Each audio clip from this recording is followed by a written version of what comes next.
15.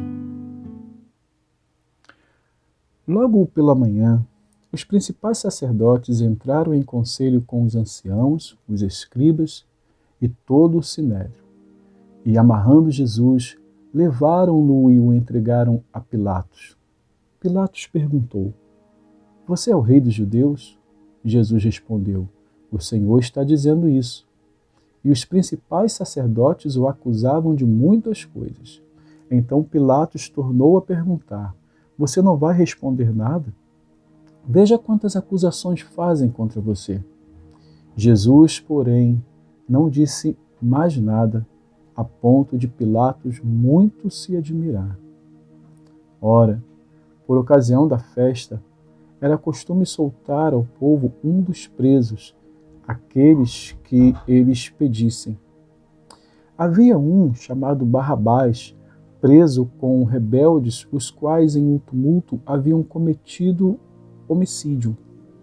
Vindo a multidão, começou a pedir que Pilatos lhes fizesse como de costume. E Pilatos lhes respondeu dizendo: Vocês querem que eu lhes solte o rei dos judeus? Pois ele bem percebia que era por inveja que os principais sacerdotes lhe haviam entregado Jesus. Mas os principais sacerdotes incitaram a multidão no sentido de que lhes soltasse de preferência Barrabás.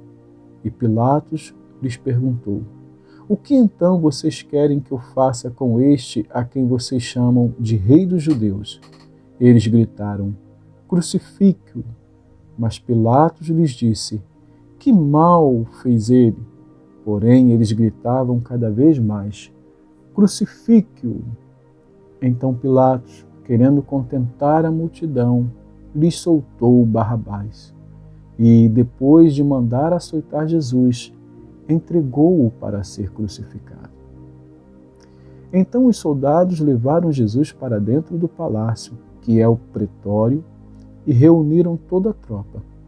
Vestiram Jesus com um manto púrpura e, tecendo uma coroa de espinhos, a puseram na cabeça dele. E o saudavam dizendo: Salve, Rei dos Judeus!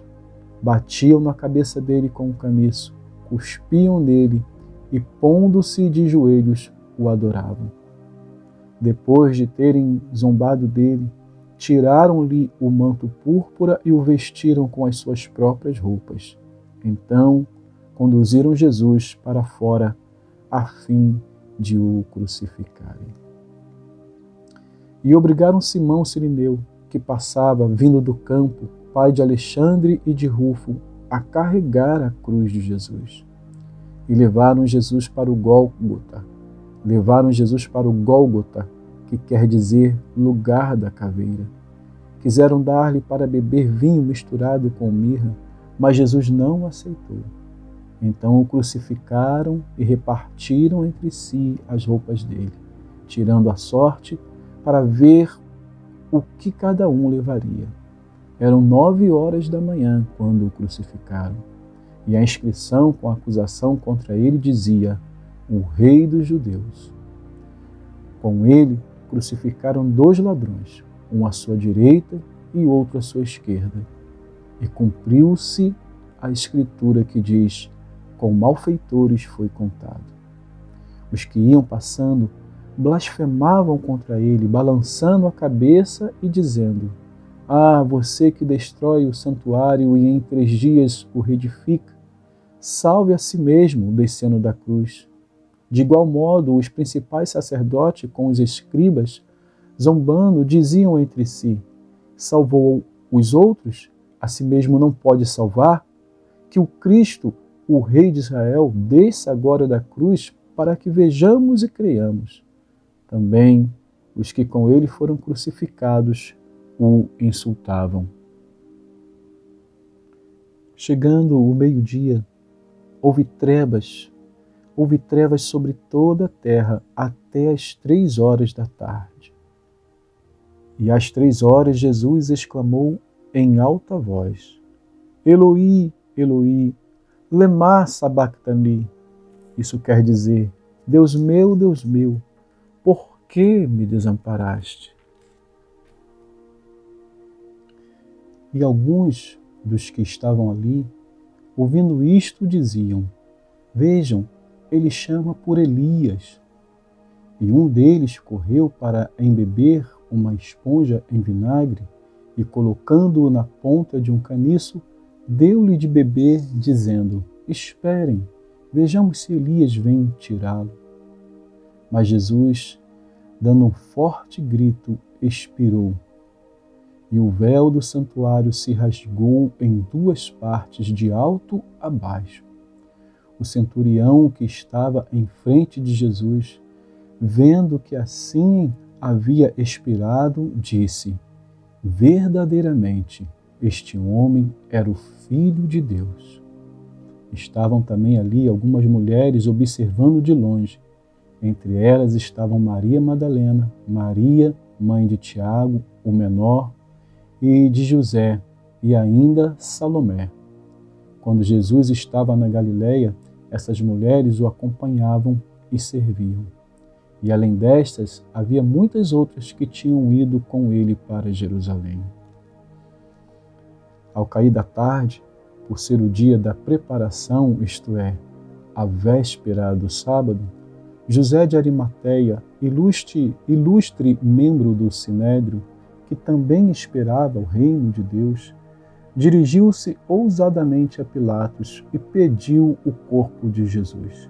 Mas Pilatos admirou-se de que ele já estivesse morto. E, tendo chamado o centurião, perguntou-lhe se havia muito que Jesus tinha morrido. Após certificar-se pela informação do comandante, cedeu o corpo a José. Este, baixando o corpo da cruz, envolveu-o no lençol que tinha comprado e o depositou num túmulo que tinha sido aberto numa rocha, e rolou uma pedra para a entrada do túmulo. Maria Madalena e Maria, mãe de José, observaram onde ele foi posto. Vamos então a 2 Coríntios capítulo 7. Portanto, meus amados, tendo tais promessas, purifiquemo-nos de toda impureza, tanto da carne como do espírito, aperfeiçoando a nossa santidade no temor de Deus.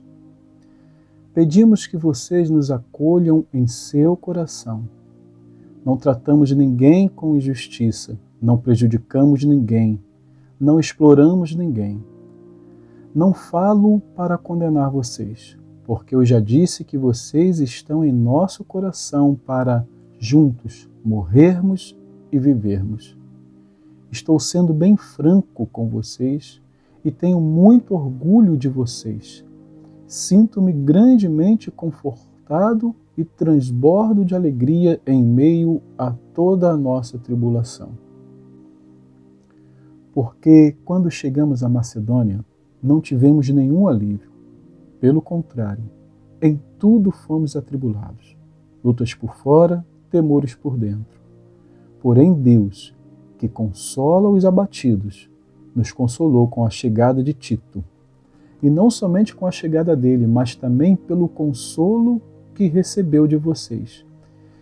Ele nos falou da saudade, do pranto e do zelo que vocês têm por mim, aumentando assim a minha alegria. Porque mesmo que eu tenha entristecido vocês com a minha carta, não me arrependo, embora já tenha me arrependido, pois vi que aquela carta os deixou tristes, ainda que por breve tempo. Mas agora me alegro, não porque vocês ficaram tristes, mas porque essa tristeza os levou ao arrependimento, pois vocês foram entristecidos segundo Deus, para que de nossa parte não sofressem nenhum dano. Porque a tristeza segundo Deus produz arrependimento para a salvação, que a ninguém traz pesar, mas a tristeza do mundo produz morte. Vejam quanto cuidado produziu em vocês o fato de serem entristecidos segundo Deus. que defesa, que indignação, que temor, que saudade, que zelo, que desejo de punir o culpado. Em tudo vocês se mostraram inocentes neste assunto.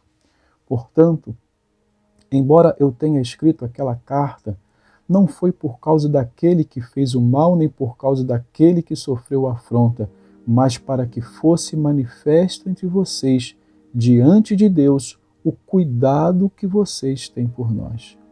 Foi por isso que nos sentimos consolados. E, acima desta nossa consolação, muito mais nos alegramos pelo contentamento de Tito, porque todos vocês trouxeram refrigério ao espírito dele.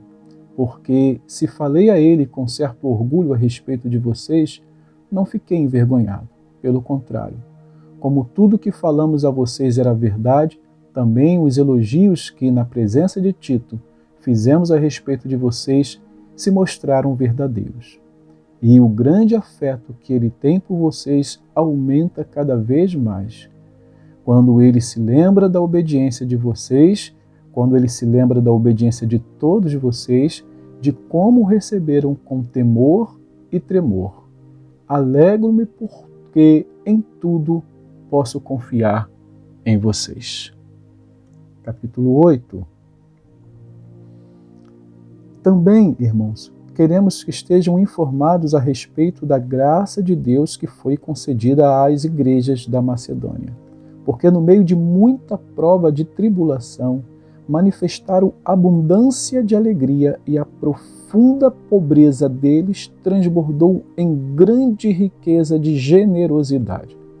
Porque posso testemunhar que, na medida de suas posses e mesmo acima delas, eles contribuíram de forma voluntária, pedindo-nos com insistência a graça de participarem dessa assistência aos santos.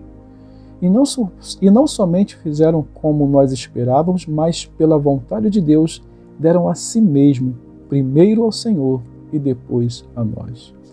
Isto nos levou a recomendar a Tito que, assim como havia começado, também completasse esta graça entre vocês. Mas como em tudo vocês manifestam a abundância, na fé, na palavra, no saber, em toda a dedicação e em nosso amor por vocês, esperamos que também nesta graça vocês manifestem a abundância. Não digo isto na forma de mandamento, mas para provar se o amor de vocês é sincero, comparando-o com a dedicação de outros. Pois vocês conhecem a graça do nosso Senhor Jesus Cristo, que, sendo rico, se fez pobre por amor de vocês, para que, por meio da pobreza dele, vocês se tornassem ricos. E nisto dou a minha opinião. Convém que vocês façam isto. Vocês que, desde o ano passado, começaram não só a fazer, mas também a querer. Terminem agora a obra começada, para que, assim como mostraram boa vontade no querer, assim também completem essa obra, dando de acordo com o que vocês têm. Porque, se há boa vontade, a oferta será aceita conforme o que a pessoa tem e não segundo o que ela não tem. Não se trata de fazer com que os outros tenham alívio e vocês tenham sobrecarga, mas para que haja igualdade. Neste momento, a abundância que vocês têm supre a necessidade deles, para que a abundância deles venha a suprir a necessidade que vocês vierem a ter. Assim, haverá igualdade, como está escrito: quem recolheu muito, não teve mais, e o que recolheu pouco, não teve falta. Mas graças a Deus, que pôs no coração de Tito a mesma dedicação que temos por vocês. Ele atendeu ao nosso apelo e, mostrando ser muito dedicado, partiu voluntariamente para encontrar-se com vocês. E com ele estamos enviando o irmão cujo louvor no Evangelho está espalhado por todas as igrejas. E não só isto, mas ele também foi mas ele também foi eleito pelas igrejas para ser nosso companheiro no desempenho desta graça ministrada por nós, para a glória do próprio Senhor e para mostrar a nossa boa vontade. Queremos evitar, assim, que alguém nos acuse por causa desta generosa dádiva administrada por nós, pois cuidamos para fazer o que é correto, não só diante do Senhor, mas também diante das pessoas. Com eles, estamos enviando nosso irmão, cujo zelo já pusemos à prova em muitas ocasiões e de muitas maneiras, e que agora se mostra ainda mais zeloso pela grande confiança que deposita em vocês. Quanto a Tito, é meu companheiro e cooperador entre vocês. Quanto aos nossos irmãos, são mensageiros das igrejas e glória de Cristo.